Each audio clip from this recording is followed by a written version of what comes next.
Hello everyone and welcome back. Today I'm going to review Fire of the Forebears by L.A. Buck. Twisted monsters called the Sajar lurk in the shadow of the mountain. Rumours say the Finalist, human wielders of elemental magic, are once again walking the plains. Not all in Averon believe, and not all welcome the return of legends. Cora is a skeptic. She will cross and befriend centaurs, talking animals and worse in order to save her family, after the rebellion mistake her for the land's prophesied saviour.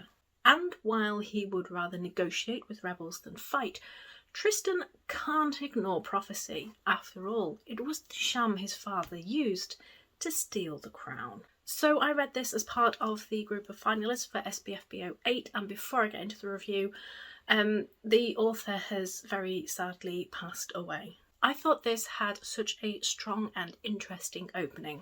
We are immediately thrown into a world that feels very different to our own on a secret trip through the trees. And it's here that we meet our first point of view character, Cora.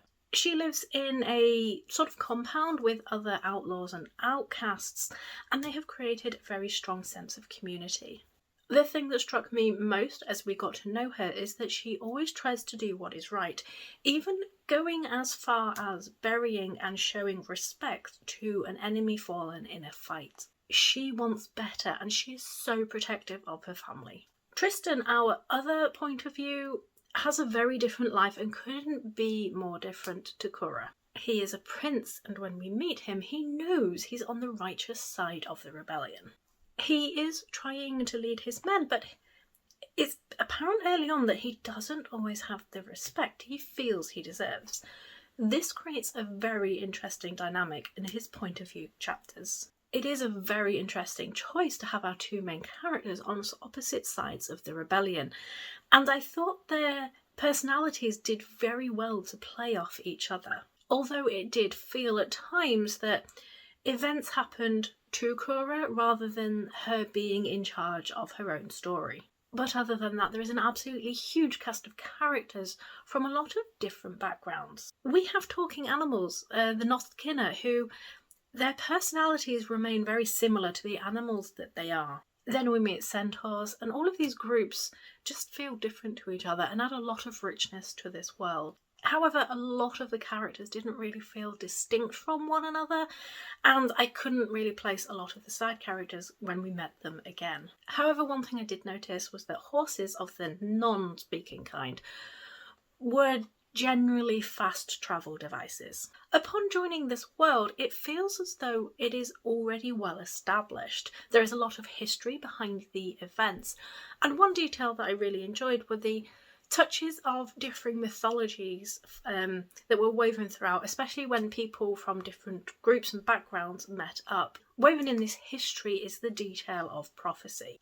I won't go into too much detail about it because I think it's fun to explore and discover yourself, but I really enjoyed how the question of prophecy was approached in this book, and the internal debates that it caused to the people in question. Tied in and fitting in quite nicely into this detailed world is the magic system. It's effectively an elemental magic system, but again, I'm not going to go into too much detail here because it's interesting to explore as Cora interacts with wielders of this magic, how she experiences it for the first time. I did think it worked really well with the story structure and how the magic system changed and adapted with all the different characters and their different allegiances. One thing I did notice, however, was that the dialogue at times felt a touch jumbled. Characters would talk over each other and interrupt each other, and it just felt a touch on the clumsy side. It wasn't always obvious where we were in the conversation and who was talking. Overall, however, I did find that this didn't come together as smoothly as I hoped. The pieces are almost there.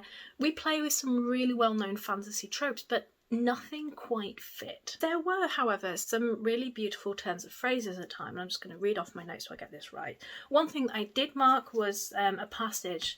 Time streamed past and she made no effort to catch hold of it or slow it down. This does conclude the story well enough though, and it is quite a satisfying ending. For SPFBO, I am rating this 5.5 out of 10. So if you have read this, I would love to know your thoughts. Thanks for watching, and I shall see you all soon.